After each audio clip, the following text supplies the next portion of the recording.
Now welcome to the Robb Johnson Sports Show, presented by the Legacy Maker Sports Network. Star of the Green Bay Packers. Go, you Packers, go!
All right, ladies and gentlemen, welcome to the Robb Johnson Sports Show, episode 14, where I am joined today by Mr. Darrell Owens. Darrell Owens, what did you think?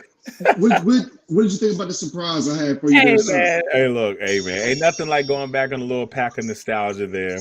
That was pretty cool. Got to see my guys throwing sharp in the building. That was nice. But yeah, man, all the great Packers team, the 13-time world champions, man, looking good. Looking good. Yes, sir. Yes, sir. Well, ladies and gentlemen, we're not going to be on here long night. We're just going to be discussing the Packers and some very interesting, I would say, subjects. So, ladies and gentlemen, what we're going to do is we're going to start with this first one. On a scale of 1 to 10, Darrell Owens, we're going to talk about the teams that I deem the biggest rivals of the Green Bay Packers. And as you see, I have a little graphic here for you, sir. We're going to go scale of 1 to 10 on each one of these teams. And you're going to tell me how much dislike you have for each one of these teams. Let's start with the Minnesota Vikings. Scale of 1 to 10. This is the easiest one. This is a strong 10. So for me, Rob, like, I just never been a big fan of Minnesota, and I think a lot of it has to do with the Randy Moss years. They really spiked me, but they were always my biggest rival. Maybe because Chicago was struggling at the time, but yes, it's a 10 for sure.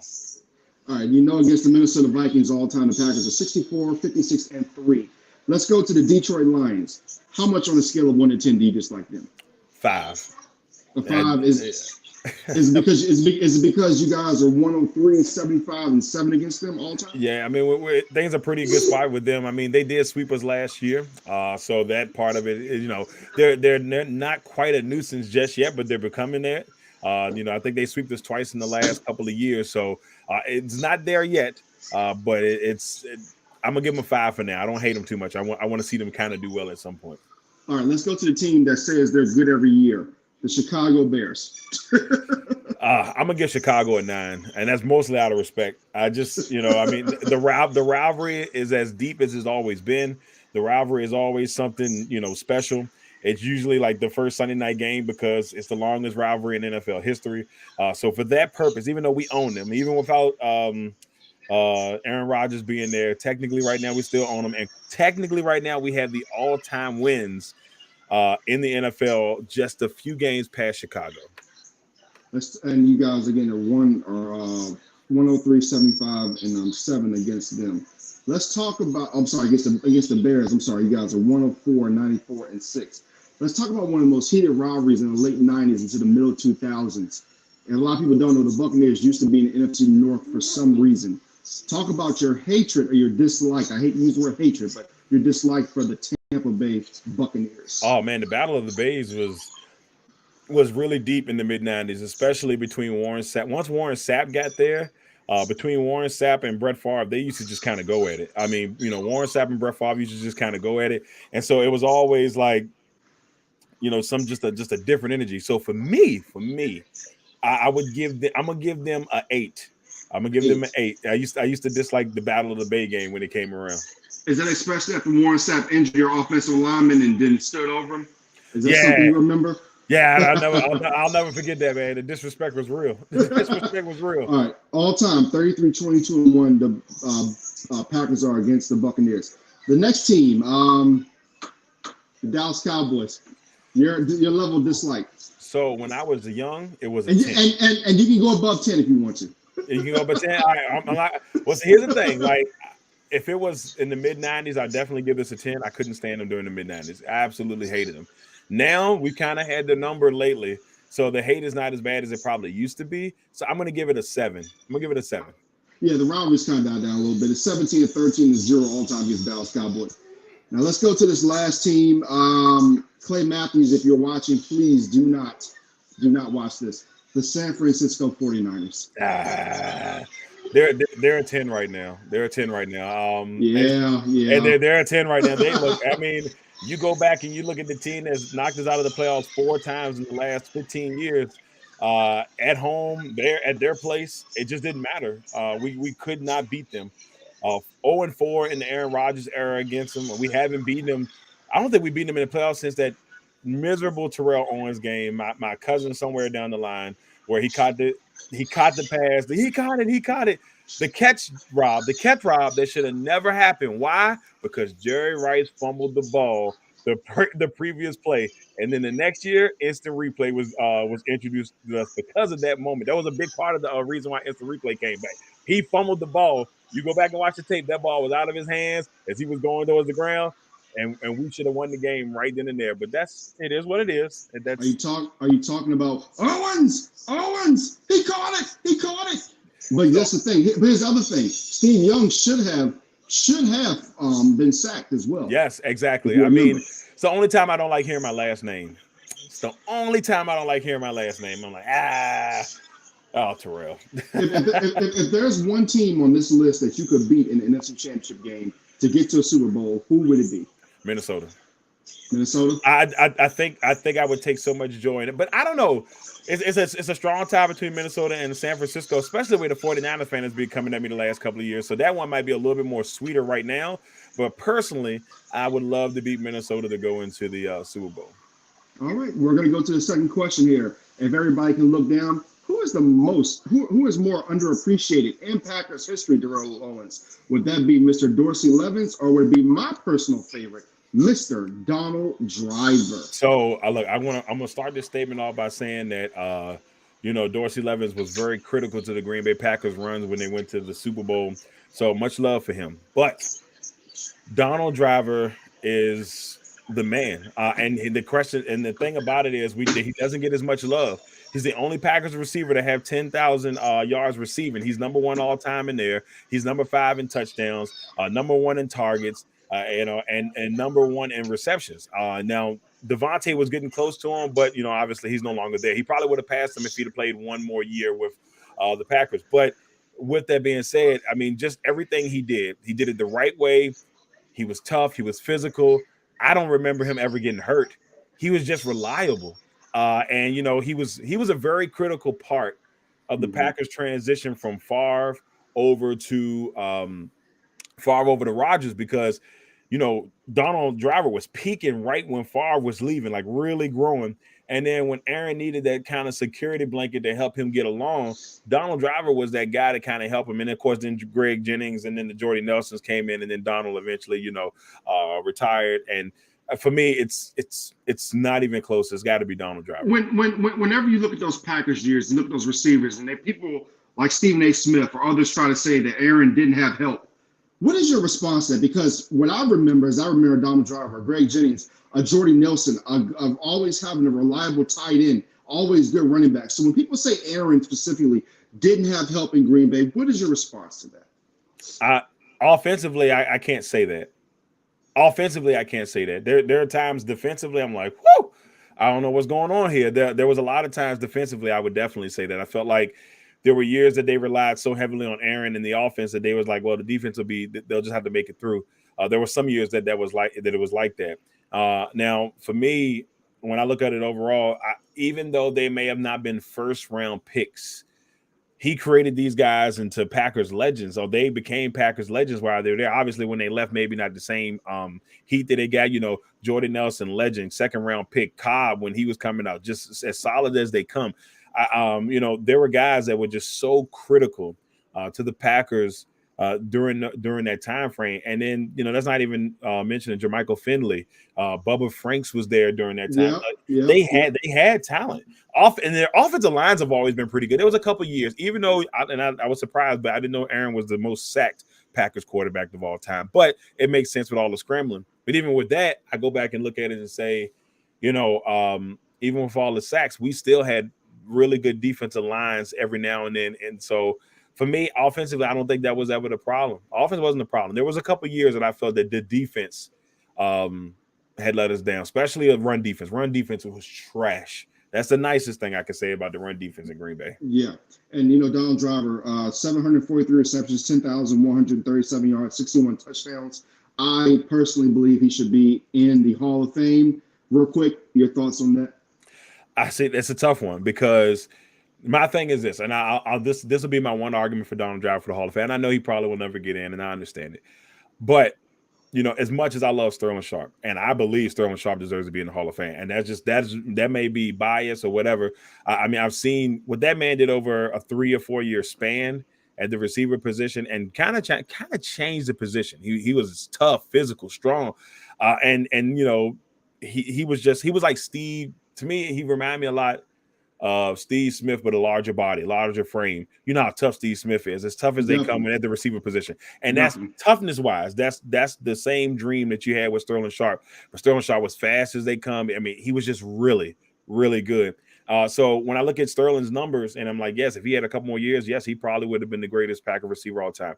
But when you look at the numbers, and Donald's got all the records, all of the major records at the receiver position in Green Bay. He's the only one that has 10,000 yards. For me, that would be my case for him to get in. One of the greatest franchises of all time, and with multiple Hall of Famers. How could you not put their number one receiver in the Hall of Fame? And he's got the records right now. And he's in a really good spot with the records. I mean, Devontae's not coming back through that door that we know of. Sterling was number 3 on the all-time list in receptions. Touchdowns, he's down by 30 in the touchdown range. But receptions, he's got a 40, I think he's got a 60-70 reception lead over Devontae. And Devontae in most people's eyes is a Hall of Famer. And then so you look at that and you're like, okay, if Devontae's a Hall of Famer, if Sterling Sharpe's a Hall of Famer, why not Donald Driver be a Hall of Famer? And I know a lot of people say, oh, you're diluting the Hall of Fame. But if I had to make a case for him, that would be my case. If you can consider Sterling, who's been a finalist, and if you can consider Devontae, who more likely is at some point going to be a Hall of Famer, as long as he keeps the way going, how could you not?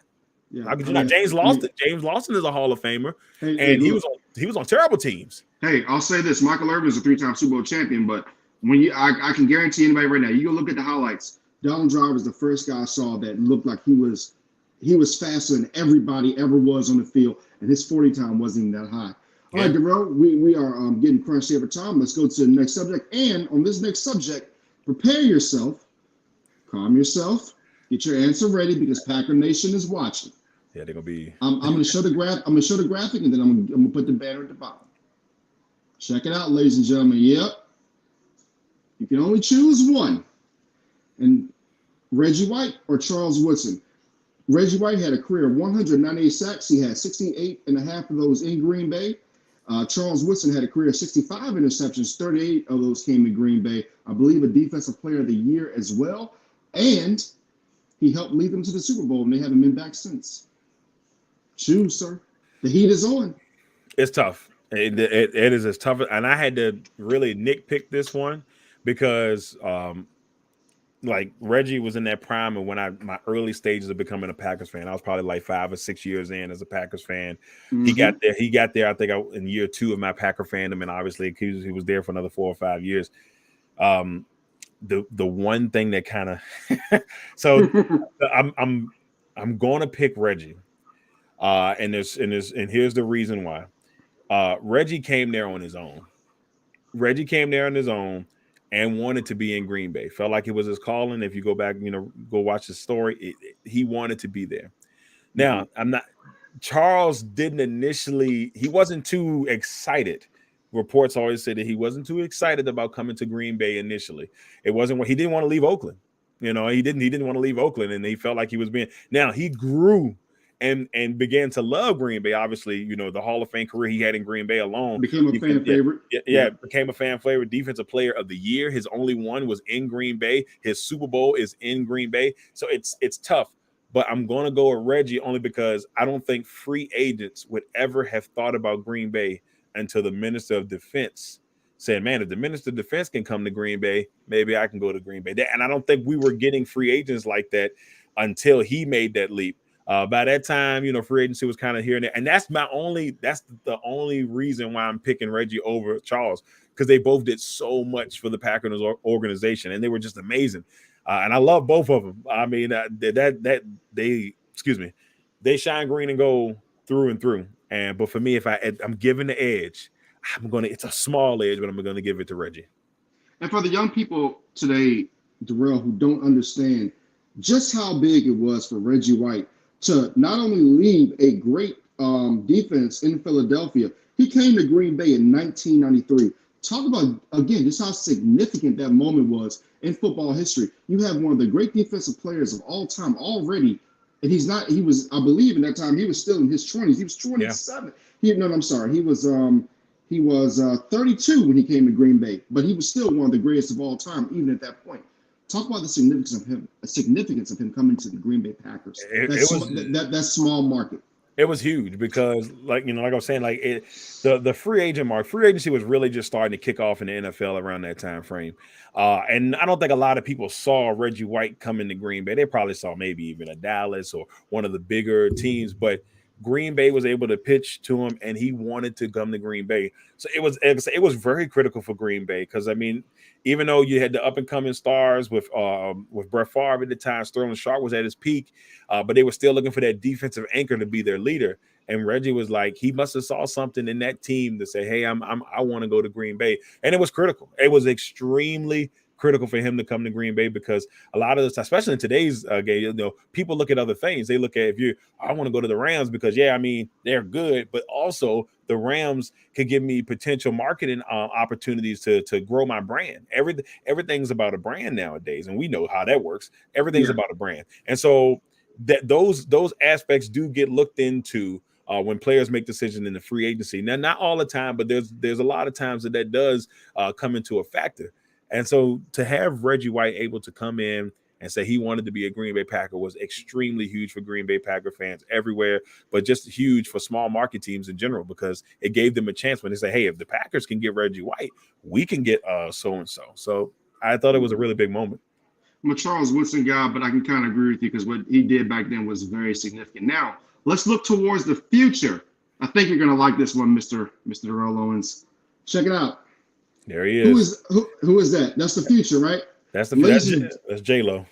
Yeah. Ladies and gentlemen, Mr. Jordan Love, out of Utah State. He is now going to be the full-time starter. The Packers did sign some other quarterbacks today. Some guys out of the USFL, some other guys going to be very interesting. Well, me and Darrell will probably get into that in the future. But Darrell, let's talk about Jordan Love. Is he legit, and why? Rob, it's a loaded question because, I said this on a friend of mine's show the other day, on Cal Nash show on the Student of the Game podcast, when we were on his show talking about that. And here's the thing about Jordan Love. My personal feeling is I feel like he has the tools. And I know it's a small sample size in what we saw in the Philadelphia game, because in that Philadelphia game, we saw he went 6 for 9. He went 6 for 9, 113 yards, and he had the big touchdown to Christian Watson. But like I said in that podcast, the biggest thing is the confidence level. His confidence level is a lot different than it was in those first two games when he played against Kansas City in 2021, and then he played against Detroit at the end of the season when the Packers really weren't playing for them, and they had already locked in the 1 seed. for me, I can see the potential of him being like legit. I know it may sound like an outrageous thing, but I see the potential of him being like a legit guy. I like the fact that his teammates are boosting him up right now. I think his teammates are doing a good job of saying, hey man, Jordan's the man. He's got command of this team, and I think that's a very critical a mental thing for him. If he knows his teammates is behind him, he can go in there and do his thing early. It's hard for me to just be off the bed like, oh yeah, he the man, because it's such a small sample size. Let me ask you this. How important, and this is very critical, is as we see, Aaron is now taking part in mini camps, training camps with the Jets. How important and how critical was it for Jordan Love to participate with those new receivers last year, and that they have the camaraderie now? Because as we see, if Aaron had just went to mini camp and training camp, those receivers like Christian Watson could have got it so much earlier. So talk about that camaraderie and how critical it is. And that's the thing. Like, that's what everybody's biggest criticism of Aaron Rodgers from last year is. Like, just imagine if you'd been with those guys and had that guys rolling early into OTAs and all that stuff. It could have been a whole different dream. Now, I did the Packers Commanders game last year, and I got a chance to see it on the field. First half, I was like, wow, this team looks good. Second half, the struggles, like they just couldn't connect. It just something was off. And just imagine if he had done that from the beginning, how good that team may have been. They started off 3-1, and that's without the receivers. That's without the receivers doing good, and or excuse me, clicking at the time. So just imagine if they had the receivers and they were clicking. Who knows? Now, the critical part, and this is back to what you were saying. Last year, Jordan was that man that was out there with them and learning and growing. And we saw a little bit of that when Jordan came into that game. And we saw it a little bit in the preseason. You go back and watch the preseason last year against the 49ers. He hit a Romeo Dobbs on a bomb towards the end zone. It was still a little rusty here because you can tell he was still kind of get things going. But he hit Dobbs on a really nice pass going to the end zone. I'm like, okay, that's cool. Then you see him hit Watson for a touchdown pass in that Eagles game. Especially they were down by 2 touchdowns, but they weren't giving up. And the speed of Watson, Jordan looked very confident in the pocket.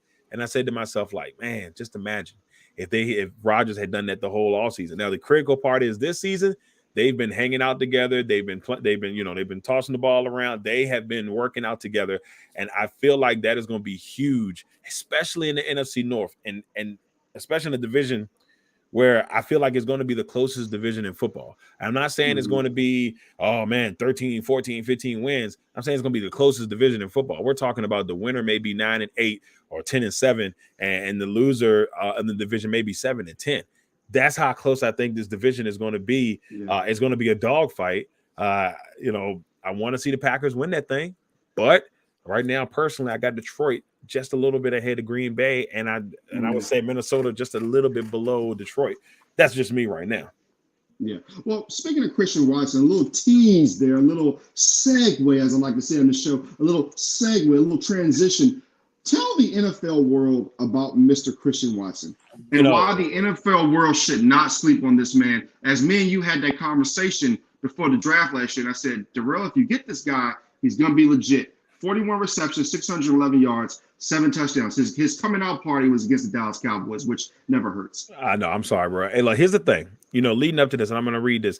Leading up to that game, he had 2 receptions, 3 receptions, 1 reception, 1 reception, 1 reception, 2 receptions against Detroit. So you're looking at maybe less than 10 receptions on the year at that point, or maybe a little over 10. That's how bad it was coming into that game. Now, he did miss 3 games due to injury, but then go back and look at the Dallas game, like you said. He had the 8 receptions. He had the 4 excuse me. Let me make sure I'm right on that. He had the 3 touchdowns in that game. And, you go back and look at it, and I saw Watson really kind of grow in that game. And I was okay, it's one game. Let's see how it goes. And then you saw it consistently over the next couple of weeks. Like a 4-week span where he was just rolling. And I said, okay, the guy's talented. And I think he does. I think the biggest thing for me, I think he has to continue to get better at is to continue to shore his hands and make his hands as sure as possible. I mean, we want his hands to be like, if it's in his direction, he's going to catch it. That's what we want to get to. He's got the speed. He's dynamic. I really like really like what I saw from him last year. Romeo started the season off kind of cooking, and he got hurt, and then Christian kind of finished it up. Now, if we can get both of them on the same page, who knows? But I'm telling you, Christian has a chance to be really good. I mean, really, really good. But the question is, will him and Jordan connect? Will everything get going during the season? I tell people that for me, as take the journalists out of it and you take it as a fan. For me, this is probably the most intriguing season I've had in a long time, probably since 2008. Most intriguing season, but probably the most optimistic season. And I'm excited, but I'm excited because it's something new. And the question is, did we? It looked at the time, it looked like a crazy move, but did we get the guy that's going to be our quarterback for the next 10 years at least? Did we get that guy? That's the part right now that has me intrigued. And then we got the two young guns at receiver. We drafted another receiver in the third round this year in the draft, Jaden Reed, who's going to be a slot receiver. He's got Randall Cobb abilities. I will go with that. Just quick, lightning out the slot. So I'm very optimistic. I still like two things, man. I would still like to get a veteran receiver in there. Maybe not a star, but just a veteran receiver in there that can kind of help the young guns go along. And then also I would like to see a veteran quarterback for Jordan Love, because the guys are there. But I know we talk about it later today, but I go real quick into it. They've got to find a veteran quarterback, in my opinion, just to have that security blanket in Green Bay. Yeah. All right, ladies and gentlemen, we're on a 3.5 minute warning to the 30-minute mark. Darrell, we got 3.5 minutes to talk about this last subject. I know you're going to like it. Check out the graphic. There we go, ladies and gentlemen. Yes, yes.